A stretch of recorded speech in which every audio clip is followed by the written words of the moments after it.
That's true, Dr. Zayas. Very well. Where would we be without THC? 'Cause we know they're lying to us, just don't know to what degree. Yeah, where would we be without THC?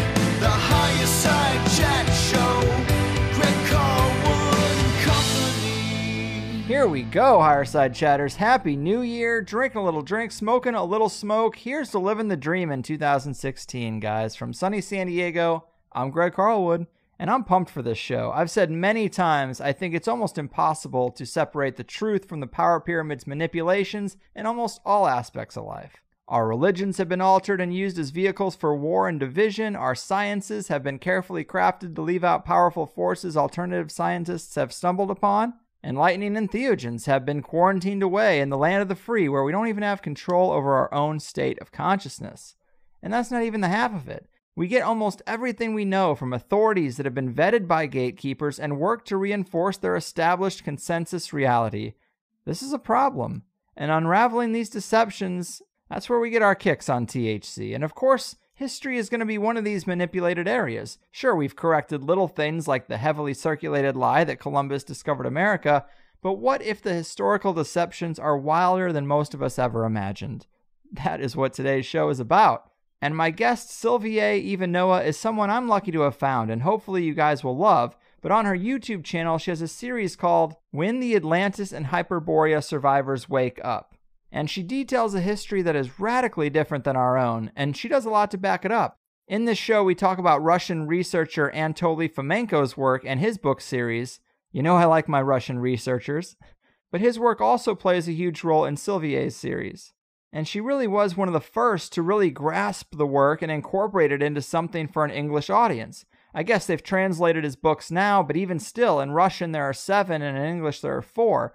But Sylvie and Fomenko point out a lot of the same flaws, but come to pretty radically different conclusions. Sometimes it was hard to separate the two because I didn't have a lot to go on when setting this up, but really, as difficult as it can make my job, this is what I like. I've been looking into alternative stuff for a long time, and it's awesome just to hear from someone pulling mostly from non-English sources, just to help us peer behind the language barrier and see what alternative researchers outside of our own bubble are finding. And so much of the evidence is visual, I highly suggest you check out the series, but this THC is a great primer, I think, and even when talking about ayahuasca, which she has quite a bit of experience with, it comes from a different perspective than the other voices I hear talking about it.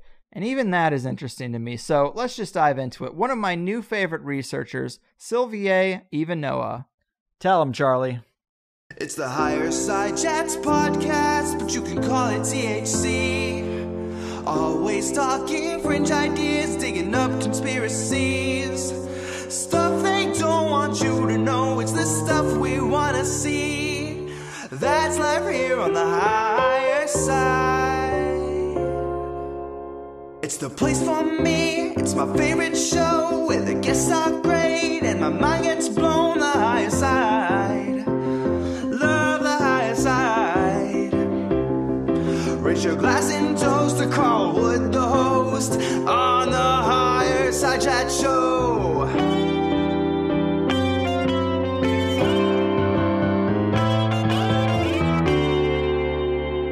That's life here on the Higher Side Chat. All right, people, we've long entertained the idea that much of what we know is probably heavily manipulated by the shadowy elite, from science and history to current events and the environment itself. And many of us gather here because we feel something is off. We hear whispers of an ancient world far different than ours today, and we see many sights and artifacts that just don't fit with the mainstream story that's shoveled into our heads through the school system, handed down from on high, and upheld under the threat of incarceration with a smile. Well, today we're going to examine the idea that our entire timeline of history and civilization's development is a fabrication cooked up by those nefarious few only a couple hundred years ago, and in the words of today's guest, Sylvie Ivanowa, was forced upon all corners of the earth through military might and reinforced ever since with constant propaganda. So a lot of this information is coming out of a conspiratorial section of research people are calling the New Chronology Movement. where guys like Russian researcher Anatoly Fomenko have been outlining these errors, and in his case trying to correct large chunks of the narrative that seem out of place in his huge 4-book series, History, Fiction, or Science, which for the longest time wasn't even available to an English-speaking audience. Well, lucky for us, Sylvie had been one of the first to do something about that and included much of Fomenko's work in the videos found on her YouTube channel, New Earth, and a more impressive series on the topic, I gotta say, I have not seen.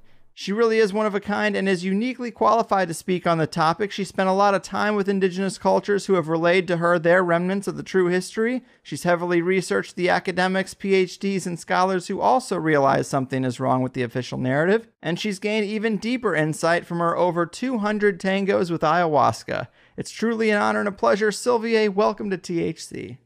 It's a pleasure to be on your show. Thank you. Oh, no problem. Thank you. There are very few guests I could have on to even talk about this stuff, so I feel very lucky to have you because I find this so interesting, and anytime we're talking about a manipulation that reworks things we've taken as a given or maybe hadn't considered to this extreme, it can be hard to wrap our heads around. So what should we say about this new chronology movement to start off? What exactly is being suggested here? It is being suggested that the entire historical paradigm that is being taught in schools needs a very serious revision.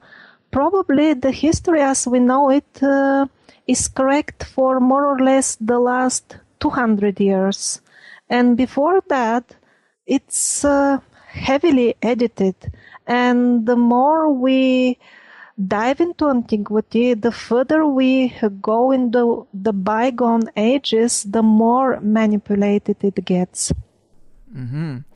How do we know this? Well, it seems like a big can of worms. What led people to come to this conclusion that something was off with the timeline? Well, actually, Anatoly Fomenko, he discovered it absolutely by chance. He's an academic, but mathematician. He was not in the field of history at all. And he was researching a physics topic, why the moon was behaving very oddly in the past. He decided that is strange. He could not believe that a few hundred years ago, the moon was rotating in a completely different manner. And while researching why that could be so, he discovered that it wasn't the case. The moon was always rotating in the same fashion, but physics were taking for granted that certain data for the lunar eclipses must be correct because they come from old Chinese books. So he discovered that the books were interpreted in a wrong fashion, and then he noticed that this suggests that the entire timeline should be different. If that's different, that means that the historic events that are also placed in time according to similar assumption must be wrong as well. And when he started researching the matter in more detail, he was surprised for himself. He could not believe the results in the beginning himself. And then he went more and more into history and embarked on this huge project of compiling a new timeline.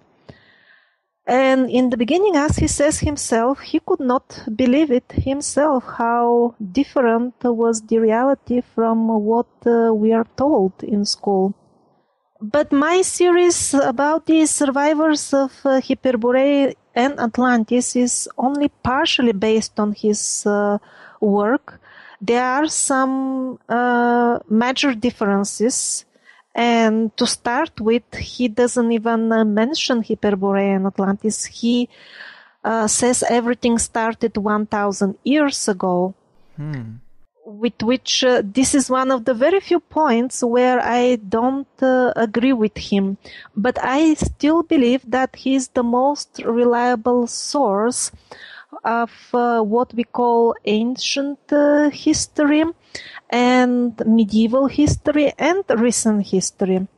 But as far as history of the extreme antiquity, he does not touch this point at all.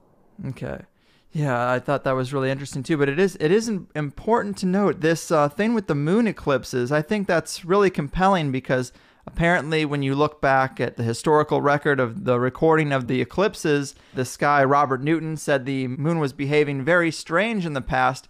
And that's because he didn't think to change the calendar. He just assumed, oh, well, the calendar's right, and these moon eclipses are way off, so that must mean the moon was behaving differently. But instead, what Fomenko did is actually say, well, no, the calendar is man-made, so let's look at the calendar and try to straighten that out in accordance with the information about the eclipse, and that's where a lot of this manipulation comes from. I think that's a fascinating thing because it gives some evidence to why this could be true. Well, this was just the starting point. Later on, he found even more evidences, and he compiled many volumes with such evidences. He and his colleague Nosowski, they also did travel to various places and found lots of confirmations for what they couldn't even believe themselves in the beginning. So talk to us about a little bit of the evidence. It seems like a lot of the original documents that are supposed to support a lot of old history, it seems like they might be fabricated. Yes, partially or completely. And it mainly happened during the time of the Reformation. Certain monks were given a task to correct the old books. And, they did their work. They corrected the books to suit the new paradigm into which the humanity was channeled, was made to walk in. The new paradigm in which the humanity was artificially placed. Right, the Reformation, and I guess we know about this period in history, but it itself is manipulated, right? I mean, the suggestion for this new chronology is that it was a lot more bloody and a lot more aggressive with spreading this new narrative, right? I mean, that's the idea.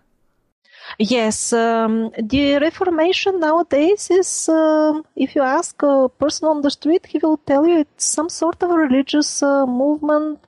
They didn't want church bells, organs singing, and things like that. They wanted to translate the Bible into more understandable language, but in reality it was an extremely bloody war. Many nations in Europe had a large percentage of their populations simply wiped out. And apparently it was extremely turbulent. Even till date, the mainstream historians cannot even provide sensible reasons why people were killing each other. But yet they're assuring us that it was like that with such a confidence as if they saw it with their own eyes. Yeah, and I was also surprised to learn about a long history of intelligent scholars who have noticed these flaws. I mean, even Isaac Newton had doubts, right? Yes, he was still closer to the time when the true history was more or less known. He had access to much more genuine documents than we do because the cleanup of the genuine old books was an ongoing task through the centuries. Now, most of them are gone missing, but at Newton's time, this was not the case. Still now and then you could get hold of real old books. Yes. Yeah, they've done a better job over time, gotten more refined at locking down that old information and making sure there's no holes in the story.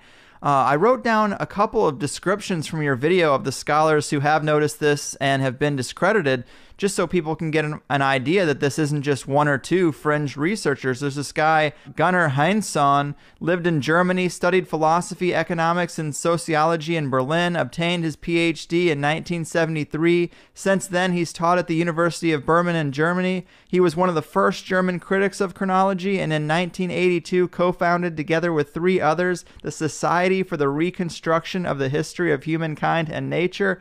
His first book, The Sumerians Never Existed, is based on clear historical and, above all, stratigraphical facts that shows the history of Mesopotamia and Egypt is 2,000 years too long, the mistakes being due to dates in the Bible. I mean, that's impressive. A lot of people are hearing this kind of thing for the first time and never really considered that there could be this big of a manipulation and it could be this recent in our history. But outside of the English-speaking world and the American bubble, there's a lot of people that seem to be challenging this.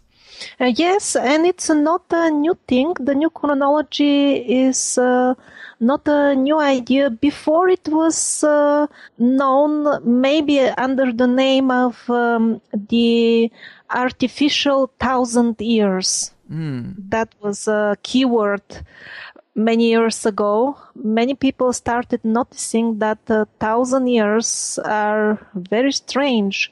They couldn't find any buildings that were surely built during these 1,000 years. Also, for 1,000 years, all progress of humanity kind of stopped, even on continents that supposedly developed in complete isolation. Even in the American, the fabricated American history, there are dodgy 1,000 years. Yes. And there were other librarians and other scholars who have been noticing through the centuries that the books of supposedly ancient authors, ancient Greek and Roman authors, were not at all ancient. They were just books written by their contemporary fellows. And this has been going on. And this is extremely, extremely important because these sources are nowadays quoted as something absolutely indisputable. Right. On, for example, channels like history channels and so on. And that's where people gather the impression about their history. It is. And can you explain to us how we get our mainstream story of history? I think most people think of it as an ever-changing culmination of human knowledge, but you talk about this official chronology, which was just established in the 16th and 17th century, as really almost entirely based on the work of this guy, Joseph Scaliger, and a couple of his students. Is that right? Yes, they compiled this semi-truthful history. There are many grains of truth in it, just it is difficult to find out what is exactly truthful and what is not. And after that, it was imposed as an official history with the power of the authority of the governments. And that's what people... And this is what most people nowadays do not understand. When they see historic documentaries on the famous channels, they think that this is the opinion that is held by the majority of scientists. But this is not the case. This is the opinion of scientists that are allowed to appear on such channels. There are many even mainstream scientists that hold completely radical opinions. Most people don't even know that many scientists think that actually monkeys evolved from humans. Whoa. People rarely hear about that. Well, I'm not saying I support this theory, but there are scientists who have serious reasons to suggest such a hypothesis, and it exists. But people don't hear about it. Yeah. And so what's the justification for this? I guess at the time, this fake history was created to justify the ruling families that were taking over Europe at the time? Well, maybe that's from the point of view of the ruling families. Maybe that's how they saw it.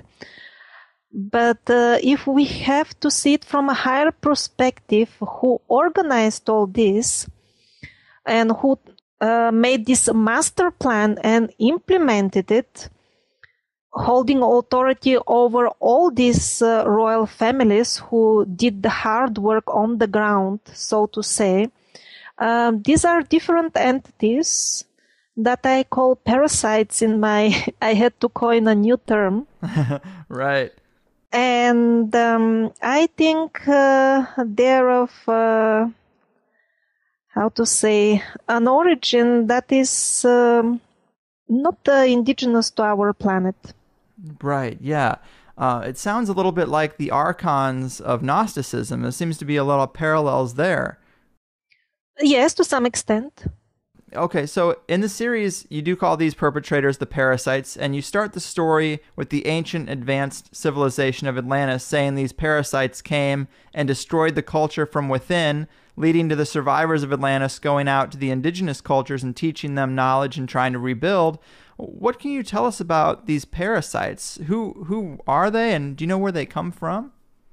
Well, that is one topic that I have decided on purpose not to get into in my documentary, because I always tell people when they ask me about aliens and other races, it is best to see it for yourself. There are too many sources online, but I think it is different when one experiences the things firsthand. There are methods for those who are really keen to do it. My path was ayahuasca. Others may take a different path, but I'm not gonna give out details. I think everybody should discover for himself or herself. Okay, yeah. Ayahuasca I'm fairly familiar with. I haven't got a chance to do it myself, but I have smoked DMT. I know ayahuasca is far different, but can you tell us a little bit about how it ties into this, how it might have helped to flesh out this story for you? Well, ayahuasca, first of all, gave me the clarity of mind that is required for this research that I have embarked on recently. It happened this year that I started doing it on such a scale. And I'm not doing it alone. I'm mostly compiling the work of many other researchers. Now I'll try to organize something of my own, again with the help of the viewers of my YouTube channel.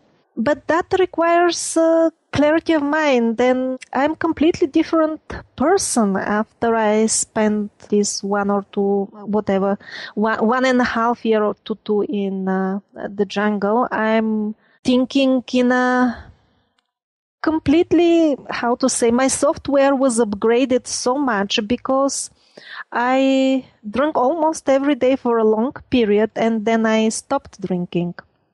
And the difference was just indescribable. First of all, clarity of mind. And second of all, I don't have an official degree in history. And this is very good in my case, because I think the most important qualification now is to be able to rise above all the preloaded information that one gets from school and education. The less one knows about it, the better. Because even we all do it, all alternative history researchers, we take so many things for granted. For example, if you open YouTube, you will find thousands of videos telling you see Sacsayhuaman and all these amazing megaliths in Peru. They have nothing to do with the Incas, because the Incas were primitive. They couldn't do all this. And the conclusion they reach is, okay, there was a civilization, we don't know anything about it, now it has disappeared, and that's where the story ends. But I question even more. I say, but do we really know how were the Incas, and how do we know that? Actually, they believe those mainstream scholars that they have just seen lying to them that there was no ancient civilization, although it's obvious that there was an advanced civilization, so many megaliths and other amazing artifacts. So, first of all, these researchers plainly say the official history is no good, but then they believe it in terms of the stories that it tells them about the Incas.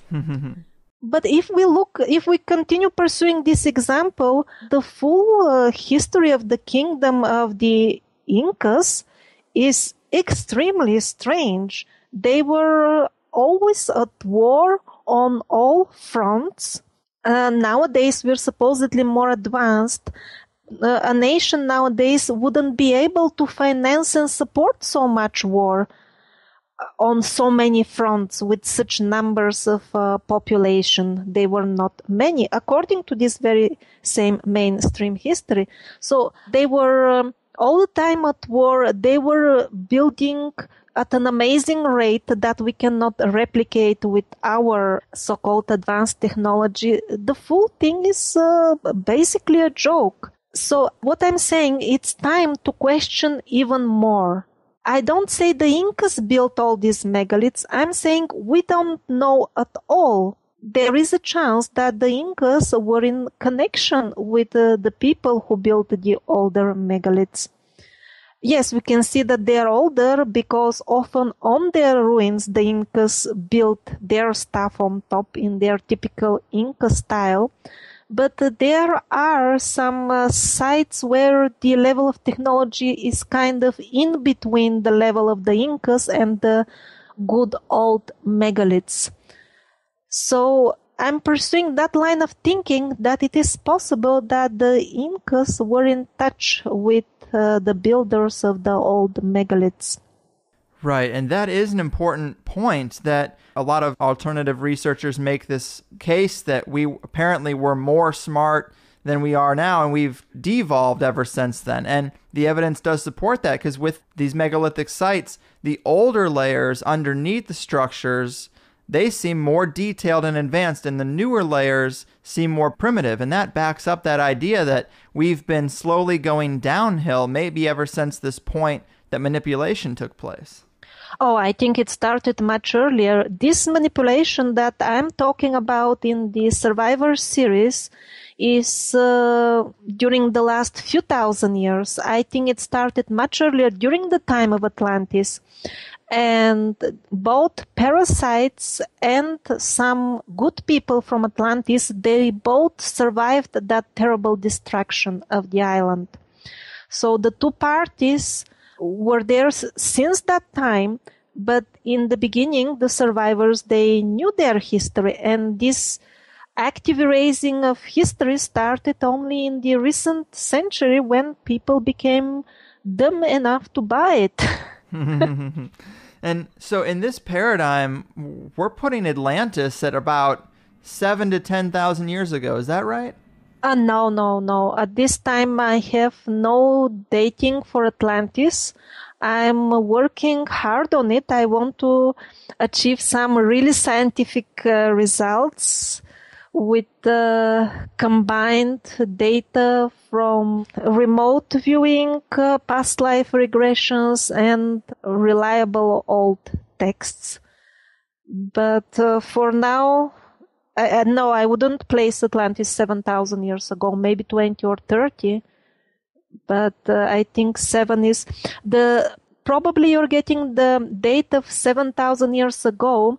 That still is the starting point of some very old calendars, and that was some important battle that the survivors had with, I don't know even whom, somewhere probably in the area of nowadays China. I'm not saying the Chinese people lived there at that time.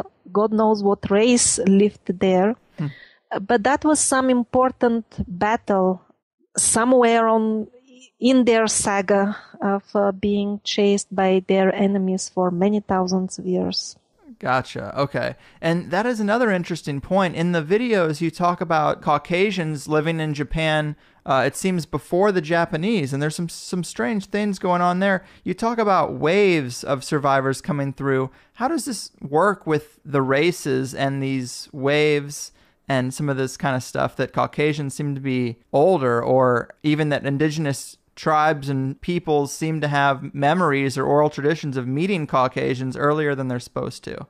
Yes, that seems to be a very common pattern all around the world. We see it in Japan, There are some Caucasian mummies in Australia, of course, so many in Peru. Some, in Africa, at least they have the legends. But since you asked about Japan, initially the Ainu people, that is well known and is not disputed. But what is not well known is that these samurais were actually, they belonged to the Caucasian race. And that's why Fomenko and Nosowski, they visited Japan a number of times. And they were very impressed to see with their own eyes confirmation of their newly discovered history. Right. You show a picture in the documentary of one of the last remaining samurais, and it's so crazy that he doesn't look anything like what we're shown in the movies about samurais. Yes, that's in the museum, the local museum where the last group of samurais committed suicide. So, can you explain a little bit to us about the waves of survivors coming? Well, I don't know much about it, but a team of anthropologists, absolutely mainstream anthropologists, they did a very hard work, and they noticed that all world cultures, they had kind of 7 waves of art passing through them, or how to say it with better words. There were 7 waves that started somewhere from Europe or Asia and engulfed the world. And that is why we see matching designs in Asia and America, for example. The designs are definitely connected, but officially, these cultures developed in a complete isolation. So this group of anthropologists, they reached to these conclusions that these waves exist. But at the end, they had to say, but we have no clue how it happened, because these cultures had nothing to do either geographically or in terms of time. They were continents apart, and they were thousands of years apart. So it looks like that, but it shouldn't be like that. And that's the dead end they reached. But now, from the point of view of the survivors, this has a lot of value. It is the only research that we have for now. I don't know how correct it is, but it is the only one we have so far. Because you asked me specifically about the waves. Well, there are supposed to be 7 of them. And when, how, exactly details, I hope I can discover one day. I don't know more about that yet. Sure, yeah. I mean, this is a huge undertaking to kind of try to piece all this together in spite of the elite trying very hard to cover it up. You also have talked about talking to indigenous tribes. Is there any kind of insight you've gotten from them firsthand about their oral traditions or stories that don't fit in with the official narrative? To be honest, I have done a lot of travel. I was lucky. I spent most of my adult life traveling. I'm only now resting since 2 years, finally. I never had that opportunity before. But when I did my travel, I did not record legends or anything like this. I was not actively doing historic research. I gathered other type of wisdom from them. Mostly I saw how they relate to the world a bit differently, and that enriched me in many ways. But I have to be honest, I have not recorded any legends as such. Sometimes, now and then, for example, from the Peruvian jungle, on the topic why ayahuasca survived. It is such an amazing thing. It is such a deprogrammer from this matrix that we are put in by force, by being born in such a society, and ayahuasca just deprograms you. in such a miraculous way. So how could the parasitic forces allow such thing? Well, it happened like this. These tribes, I saw myself, because I was there, they live in such an inhospitable environment. The floods are so bad. Few months every year, their houses are just covered with water. In many villages, that is 2-3 meters high. It is just a normal thing. It's not some unusual flooding. And they just take their possessions, which are usually 2 or 3 pieces of clothing and 1 cooking pot per 20 people. And they just go to some hill and make some sort of shed and wait for the floods to finish and get back to their simple homes.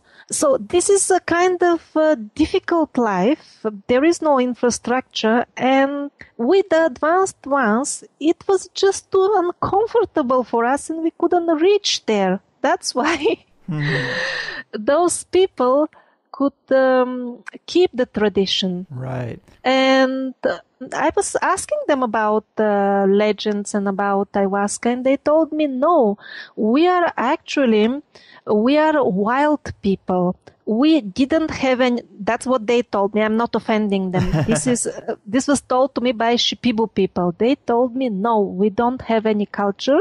We never had any writing even or anything at all. It is the Incas who had all that, but they sent us to these bad places to live with the flooding because we eat people and we are not eligible to become civilized like them. Oh, man. And what we know is actually very, very little. It is only the Incas who had this knowledge that you are asking us about. So if the uncivilized people who call themselves uncivilized had ayahuasca, the knowledge of ayahuasca and how to educate themselves with the power of ayahuasca, then I'm asking, what did the Incas have, the educated ones? We can't even imagine. Right. Man, so a big shocker in this theory is that it seems like our history of different cultures has been stretched out a lot longer than we're told, especially when it comes to a culture like the Egyptians or something. And I think skeptics might have a little trouble with this. How do we throw out things like carbon dating and the fossil record and other methods that we have that give us the story we have today? How can we distrust that kind of science? Well, we can distrust it by educating ourselves and reading about it. If we spend, let's say, a few days researching all the materials on carbon dating, we'll find what the mainstream scientists themselves say about its reliability and its accuracy. It has accuracy with a range of a few thousand years. That's what they say, but this is not told in the documentaries shown, for example, on the History Channel. Over there, they give you a simplified version. They simply tell you, with carbon dating, it has been established that this happened during the reign of this and this king. Right. So you are given a conclusion, but you are not given details of how the experiment, how the actual test was conducted. And usually these tests are not conducted the way they should be. The right manner in which you do a proper carbon dating test is you send a sample absolutely anonymously. Not the way they do it. They attach a tag with the expected result. And surprise, surprise, you are always right. No, there should be no tag attached. It should be completely anonymous. And also, a sample should be sent to few laboratories that should test it independently, because the nature of the tests performed is like this, that they give random results very often one test cannot be trusted. If you want reliable results, you must have it tested in 4 or 5 laboratories, and the people working in these laboratories should have no clue what are they testing. And then they will give you a range of, let's say, 2,000 years, and that is the actual result. Mm-hmm. But these details are, especially the accuracy range, is not explained in the history textbooks. It is not explained in the documentaries that form most people's view on history. Just some year is given, and people get the wrong impression that there is a test that can give you such an exact dating, but that is not the case. That is just one side of everything, which is the good side. I mean, there is definitely some truth to carbon dating. It is not a complete farce. But the sad part, it is that it depends upon the speed of certain reactions, chemical reactions of the carbon. So what is exactly this speed? The speed with which the carbon changes over time, well, this is unknown, actually.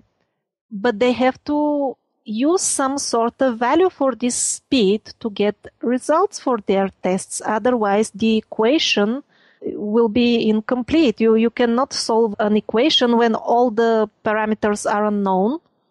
So how to make it known? They take historic events, the date of which is known for sure, and then they calculate from the test results connected with these events, like the eruption of Vesuvius. They test the organic materials that were buried under this eruption, and all that is with the assumption that Vesuvius erupted this and this year during Roman times. Well, now the problem comes that this is taken as indisputable truth, which is not at all the case. In reality, this volcano erupted probably 300 or 400 years ago. Well, even if it is just a hypothesis that it erupted 300 or 400 years ago, still it is highly questionable that it erupted really in Roman times. But this is one of the main events, the eruption of Vesuvius, that was taken in consideration when the values of the change of carbon were calculated. And the other events that were taken as certain in terms of time when they occurred, they are all, maybe not all, I don't know them all, but at least many of them are highly questionable. So if the events are with questionable time, then the result will be also highly questionable. Right. I mean, that does make sense. It's like the elite or these parasites, they establish tools that reinforce what they want us to believe. And then any scientists or academics or PhDs who are really trying to do the work, they're dealing with faulty tools. So they come to faulty conclusions. Is that about right? Yes. And also I am asking, what is the problem to just lie about the results? I mean, they have been caught lying so many times. Mm-hmm. Yeah, they have been caught lying quite a bit. And you mentioned the Roman Empire. A part of this paradigm suggests that there really was no great Roman Empire, right? There was something very similar to it. The Roman Empire and many other empires are just reflections of the empire of the survivors, what I call. At some point, the survivors had to withdraw to only certain areas of the planet. In the beginning, they were spreading their culture all over the earth. But when the parasitic influence got stronger, the need of boundaries appeared.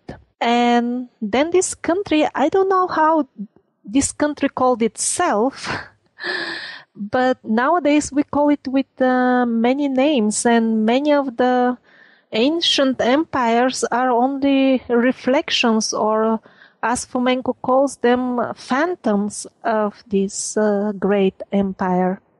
Right. This is one of the big areas of deception here, is that apparently the story that we're given is just really the story of human warfare and religious warfare. And we're told that we were always fighting and warring, and royalty was just conquering indigenous people everywhere. And it seems like at this time of the Reformation, or maybe slightly beforehand, due to this parasitic influence, the land used to be a lot more communal, I guess. That we used to be a lot more of a united people is what is being suggested here, and that the institution of countries and borders is kind of what created this division, and creating this division was all part of setting up this new control grid. Is that kind of accurate? Yes, most definitely. If you have an enemy, this is the most elegant way to finish the enemy off. Make the people that you are fighting fight themselves. This is genius, and that's what they have done. We are now killing ourselves. There is no need of external force. And we organize ourselves into wars and all kinds of not very nice activities. What kind of evidence is there to suggest that we were a more united, more peaceful species before this parasite got in and really did a number on us and really worked to divide us only a couple hundred years ago? My guess for now is that it got really bad some 1,000 years ago. Before that, I believe it was... the land was common, more communal, as you say. I don't think it's only the last few hundred years. Probably the worst started 1,000 years ago. Okay. I can't prove it for now, but this is the general feeling I'm getting. Only now I'm starting to research the older times. Till now, this first season of The Survivors, I don't know if I will make a second one, was concentrated on the recent history.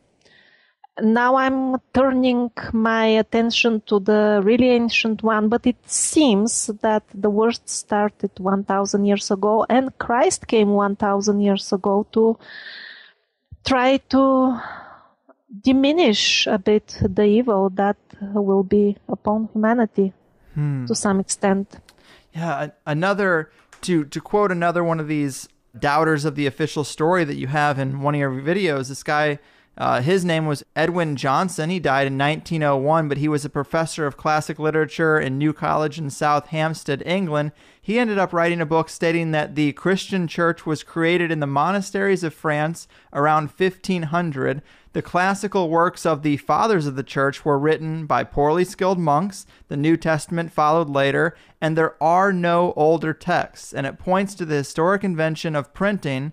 Martin Luther's reform was the first attempt to block the expanding French Catholic Church, and before that, there was no church at all. And that is super interesting to think that, I mean, we're told the year 0 with the Gregorian calendar is kind of where the Roman Catholic Church was established, and to think that from year 0 to 1500 is an invention. They kind of created their own back history.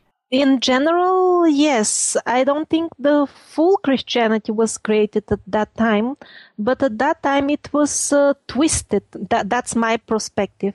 That earlier the Christianity was much purer. It was based more truly on the teachings of the actual Christ, and around the time you mentioned, they corrupted the books, mixed them with things that are profoundly not Christian, like encouraging violence and other things in the name of God. I think this is fundamentally not Christian. I don't think this is part of the original teachings of Christ. And at some point, even the very God of Jesus Christ was substituted with another entity. Even the mainstream accepted texts, records of that time, and the scholars were complaining, how come there is such an edition of the Bible. Why are they adding so many things? Why are they adding even a new God? This is a major development. We don't want that. Moreover, this God seems to be very cruel. This doesn't look like the God of Jesus Christ. So there were protests. They were recorded in the history. But it's more or less as nowadays we protest against the GMO and so many other things. It is recorded, but little happens. And to go back to trying to back up this idea that there was a lot more cross-contamination between the cultures and it was a lot friendlier than we're led to believe, apparently there's a lot of Russian artifacts that have religious symbols on them that they shouldn't have. And also Egyptians apparently had some references to interacting with Christians, which is also way different than our official history. What can we gain from those kind of insights? What can you tell us about those anomalous artifacts? Well, maybe we should stop calling them anomalous. I think they are the normal, actually. Fair. What can I say? Full passages of the Bible are written on the ancient, supposedly ancient walls of the Egyptian temples. I don't mean that all of the wonders in Egypt, including the Great Pyramid, was created a few hundred years ago. No, probably there was something even before that. But the demise of the culture happened much later than we are told. That's the main point. It was still thriving during the time of Christ. That is why they suppressed the real dictionary and the real translations of the Egyptian texts. There is such a dictionary, but they said, oh, that's wrong. Why it is wrong? Well, because they say it's wrong. And then they started to looking for some other type of translation. And once they made somebody famous, that is Champollion, he deciphered the hieroglyphs.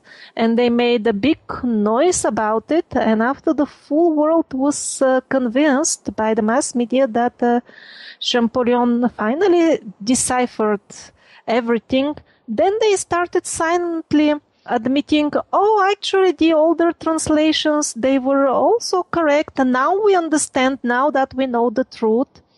And actually the older translations are same like the newly discovered translations. Everything is the same, just you're not allowed to have Christian stuff on the walls of the Egyptian temples. And many others. There is in this episode about the fabricated history of religion, the supposedly Christian Russian kings, they wear quotes from the Quran on their forehead, inscriptions.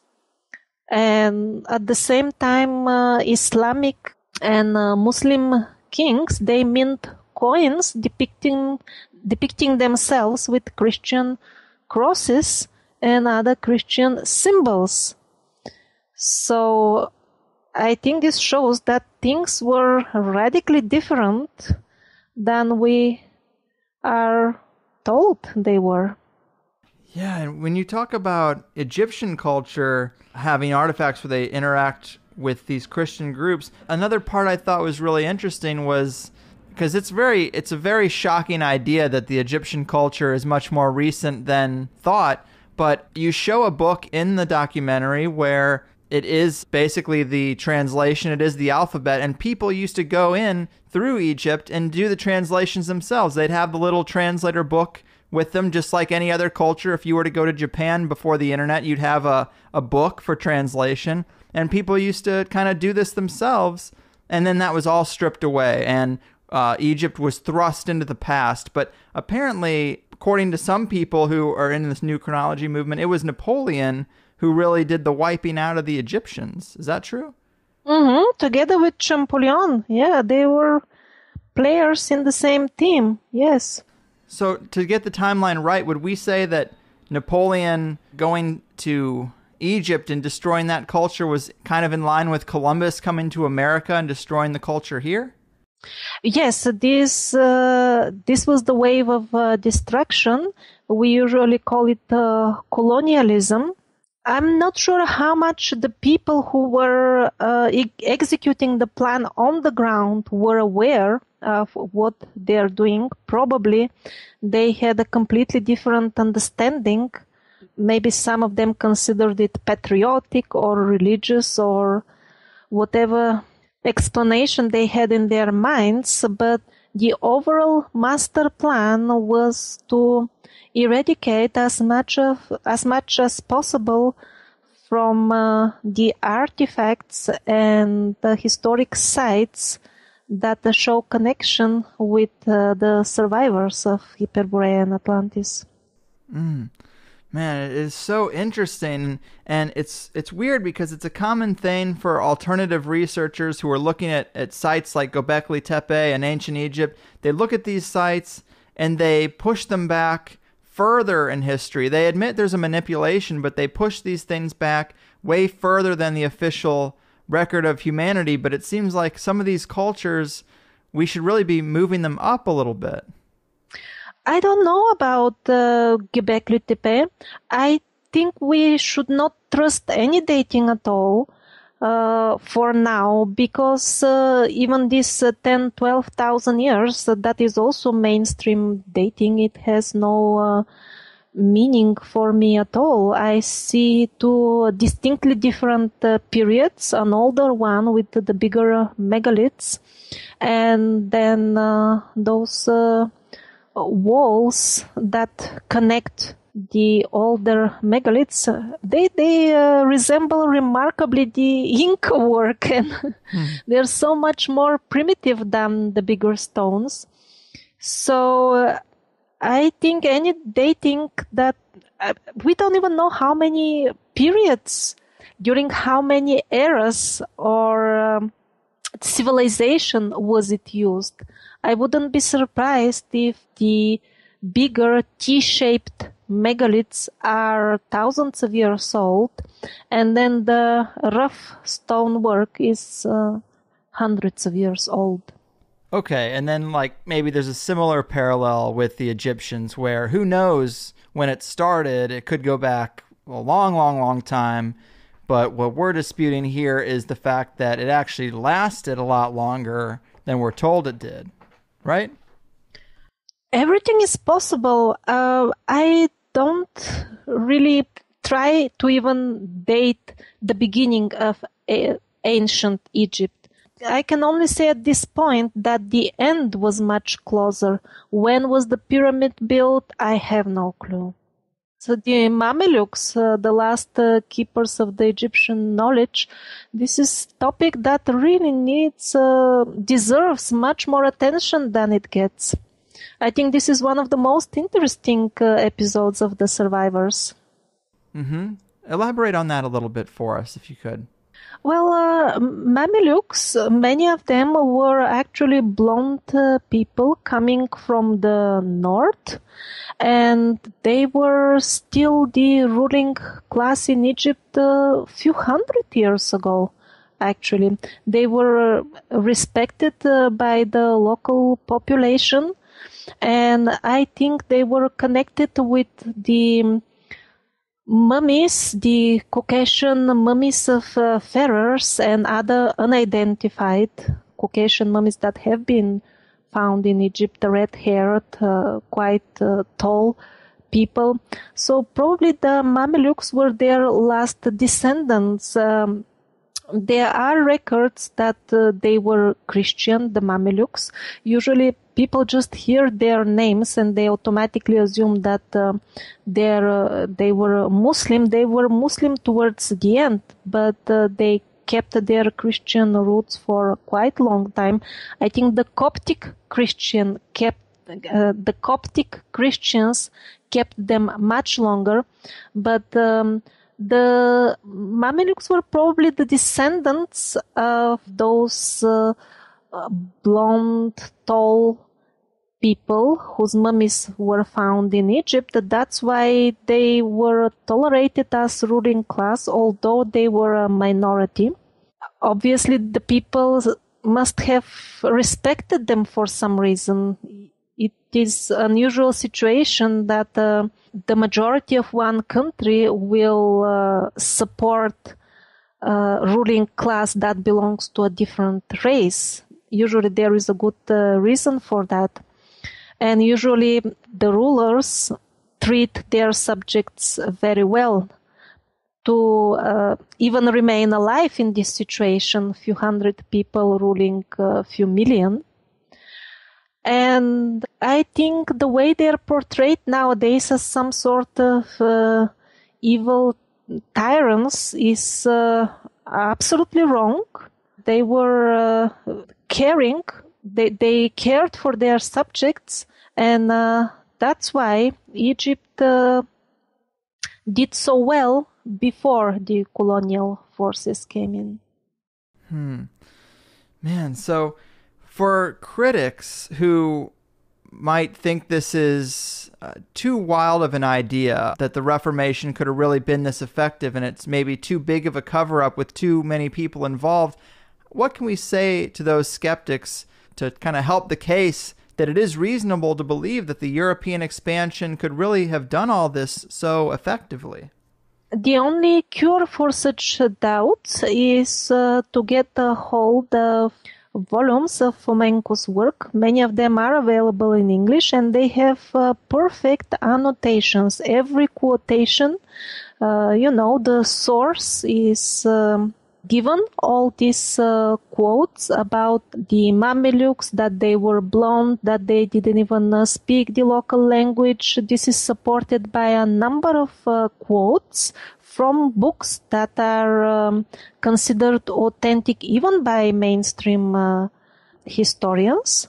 So I think this is the only cure for such skeptics, reading the books of Fomenko. This is just an interview. I cannot provide all quotes and all sources. This is just to give you an idea. And those who want to see the actual material on which these claims are based, the places, the 7 volumes of the New Chronology. Right. There is no lack of evidence. I mean, like you said, the New Chronology of Fomenko is 7 volumes. Your documentary series is, I think, 40. It's not like there's no information to go through. There's a ton of evidence, it seems. And I guess if people are wondering, why move these cultures around through history, I guess the reason would be to wipe out the idea of the survivors and to separate these cultures by time so that people don't get the idea that they were actually a peaceful, united planet of civilizations. Yes, and if people actually become aware how recently we lost our freedom, they will be shocked. And that's the main thing. Now we think that we have been always some sort of feudal slaves for thousands of years. This is not the case. The freedom was lost in recent times. Right on. Man, so I know we're wrapping up here. As far as the New Chronology movement's concerned, how can English-speaking people follow up on this? Of course, there is your series, but is there any further research or any other names you could recommend to people who want to dig in deeper but don't speak Russian? Well, they're publishing, I don't know where they have reached, but they even started publishing the main 7 volumes for free on their website in a PDF format. Oh, that's very awesome. I was curious about even trying to get Fomenko on the show, but does he speak English, do you know? He does speak some English. Well, I've been thinking about asking him for an interview. You should, definitely you should. There is a contact form on his website. Please, this will be very interesting. Yeah. I'd really want to help further this study and expose it to English-speaking people. This is right up our alley and what we do on the show. Maybe if I can contact him and get in touch, maybe you could translate for us or help facilitate the conversation. I will definitely do my best, although I'm neither native Russian speaker nor an English native speaker, but I'll do my best. What other languages do you speak? What's your native language? I speak, well, now I learned a bit Spanish as well after the jungle, some German, Hindi. I used to know fluent Hindi. Also, I speak Bulgarian. What else? Well, 6 of them now I have here. Wow. Well. Wow. Well, yeah. We're going to have to stay in touch. I'm sure this episode will be well received, and hopefully you can help bridge that gap and expose us to some interesting information in other languages and possibly facilitate a conversation. I think that would be great, but really amazing work you do. It is shocking, but you point out so many artifacts that support this case. Very incredible. If people have questions or things they can't work out after watching your series, is there a way they can perhaps contact you, or do you want to avoid that? Yes, most definitely. I'm making a website, megaliths.org now. It will be a huge database of all the amazing ancient sites, because there is no way to find them, all of them together. For example, there will be section for all the pyramids in the world with interactive map and many other things, and how people can get involved in this research, and of course my contact details. Very awesome. Well, I hope this draws new attention to your work, and maybe some people will have their paradigm completely changed by this. There's so much we didn't get to touch on. I'd love if we could do it again sometime, but until then, very cool. Take care of yourself and keep doing the good work. Well, thank you very much for having me on tonight, and I wish to all your viewers enlightenment. Wow, guys, I hope you dug that. And I liked hearing from a new voice, too. I know we barely scratched the surface trying to talk about material from a 40-part series and then some, but for me, I just really enjoy pointing out that there have been more critics of these things we take for granted than anybody should be comfortable with. And I asked Sylvie about a lot of things she probably can't know, and she was totally willing to admit that, which I think is a great thing for her journalistic integrity. But you guys know, as we point out the flaws and identify the holes, we usually become more open-minded to the possibilities the truth could entail. And with something like this, it hinges on a few things. Of course, I think a lot of us are open to the rough idea that there was an ancient, advanced culture, Atlantis and Hyperborea perhaps, and maybe the seeders of knowledge we've heard about were Caucasian-looking people from these civilizations. Maybe they were escaping the destruction of their own culture from these parasites, or maybe natural disasters as well.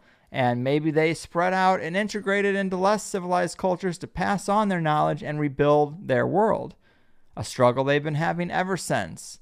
Maybe this was a back and forth that was finally laid to rest with the Reformation and the European expansion and the Inquisition and colonialism and the Spanish conquest. Is it possible? Could these have all been aspects of one campaign? Could it be that something more epic and not so distant was hidden away over that period of time? Could the genie have been put back in the bottle just a few hundred years ago? Is a campaign of this magnitude feasible? I think it is. I think it could have been done, and maybe cultures we think just died out or disappeared were slaughtered and then moved further into the past. It sounds weird, but we're faced with so many things that don't make sense. What happened to that true psychedelic basis for religions in ancient times? What happened to all those megalithic sites? What's the deal with all the artifacts and clay pots and kids' toys from the past that have dinosaurs on them?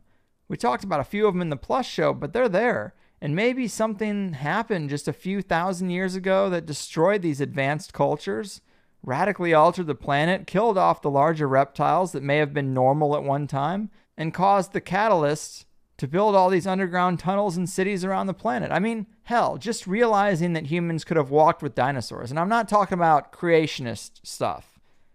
In fact, a lot of these guys and the flat earth guys are going in this direction that dinosaurs never existed, that it's all a fabrication. But I've seen artifacts that depict dinosaurs, and places like the Smithsonian won't display them, and I think there's a reason for that. And it's not because they were made up. But even this notion that dinosaurs and mega mammals lived with man in the moderate past is enough to justify the huge tunnel systems. And we've even heard of giants too. How would you hide from man-eating giants in the ancient Americas? Most likely underground. I don't know. And I'm no expert, clearly. But when Sylvie was talking about the Arctic regions and the Sahara Desert in the Plus show, it really struck a chord with me. I'm becoming more open to a radically recent cataclysm, and with that, it's easier to understand how a parasitic elite could dominate humanity into such a position of servitude and ignorance as we're in today. Maybe this manipulation hasn't lasted throughout humanity's timeline, but humanity's timeline has been altered to reflect that it has, and with it, the psychological acceptance that this is how it's always been, and probably always will be, is just the icing on the cake. Ask yourself if you think this is possible. Before the time of the internet or the telephone or the car or the plane, could a powerful group amass enough resources to pull this off?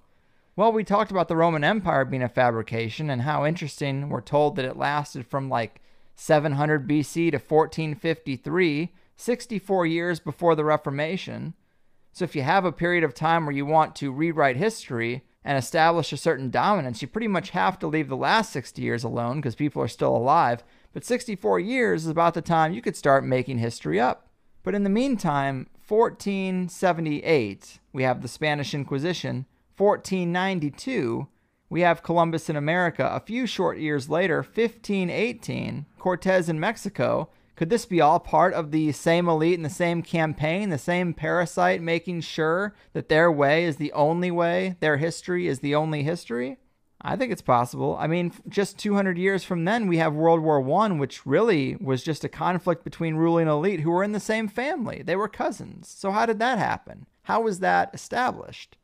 Honestly, guys, I'm just a stoner out of my depth here. I'm not a historian. And I'd like to talk to a historian open-minded enough to consider these ideas, but usually when someone studies something for a long time, they put more and more stock in it, except those radical few who are then marginalized by the system. Either way, I think it's amazing stuff. A global coup of humanity meant to wipe out knowledge of our peaceful past, the enlightened leaders of Atlantis, and the knowledge of this parasitic invasion that still rules us from the shadows. I mean, that speaks to my core. Of course, it parallels with other ideas that are well known to conspiracy enthusiasts, but with a sour, fruity twist. Of course, we get into so much more in the second hour: the origins of humanity, money as a control tool, secret societies, the underground cities and tunnels, ancient maps, the hollow earth, the recent winterization of the polar regions, the idea that the Sahara Desert might not be as natural as we think. These kind of geographical oddities, to me, are the most fascinating. We also talked about dinosaurs and mammoths, the power of manifestation, prophetic dreams, and a good chunk about ayahuasca. All good stuff. And you know this. You've been listening to this show long enough to know it's a good one and that I'm fairly consistent, so just sign up already. What better time than the beginning of a new year? Go ahead and treat yourself. You know, I will say Sylvie's work is something I was looking into, and I even brought up Fomenko's work with Crow the last time we talked to him, but on the Plus forums, she was suggested a couple of times, and I really have to give a shout out to one of the Plus people, specifically Old Chuck Fort, for helping me out with this one. Clearly he was familiar with her work, and I asked for his input, and he really did help me flesh out some of the things I was going to ask her. Much appreciated, man. Let me know if you want your dollar back for this one. I'll be happy to oblige. It's also been a couple of weeks since I've heard from the app developer, but it is coming. I did not forget about it. But either way, I'm going to keep doing what I do. Hopefully this show will open up some avenues of a similar nature that we can get deeper into.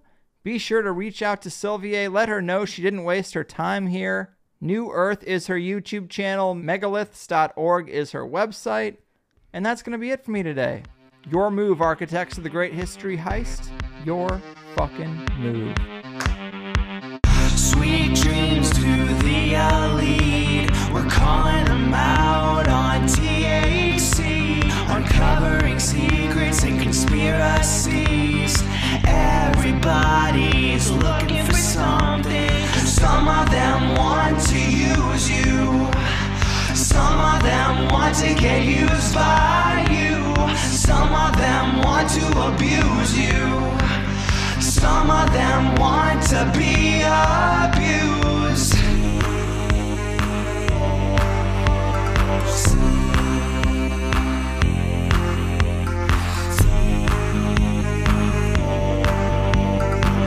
Sweet things